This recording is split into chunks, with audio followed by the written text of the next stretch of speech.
So let's see how this actually works.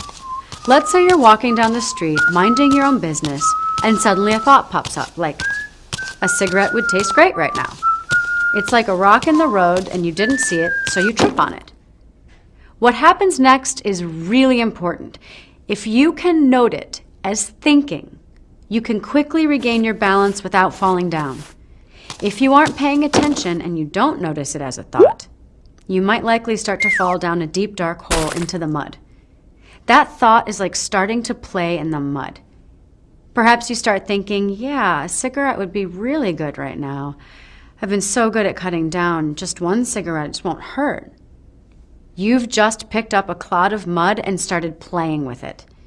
At this point, if you become mindful, you can step out, note it as thinking or craving, and then remind yourself of your goal to quit smoking. Then you can ride it out until the thought stream and associated cravings subside. Just like tamping out a small fire or catching yourself as you start to fall into a hole. Let's say you don't become mindful at this point and you keep falling. Maybe you fall right down in the hole into the muck.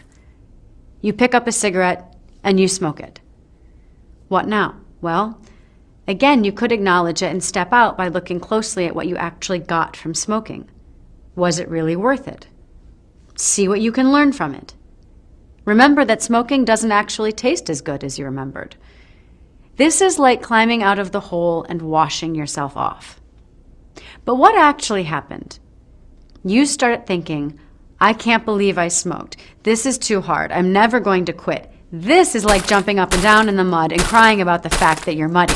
You're only getting dirtier and you're wasting your energy doing this rather than going to the side of the hole and starting to climb out.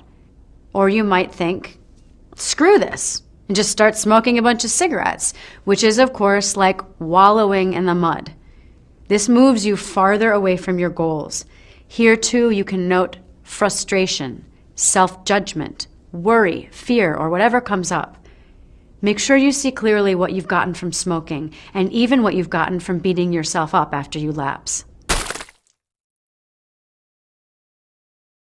And each time you do this, no matter where you find yourself, whether right when you've been tripped up, fallen down in the hole and smoked a cigarette, or when you're wallowing in the muck, beating yourself up for having smoked, each time you step out of this process, note what is happening in your body and your mind, because you get a little better at flowing through life. This works for other challenging parts of life too, like getting annoyed at a family member. You get tripped up less. You regain your balance more quickly and get a better sense of being aware of your surroundings so that you see obstacles coming and eventually stop tripping altogether. So keep practicing. You can learn from everything you do. As long as you do, you will eventually get to your goal.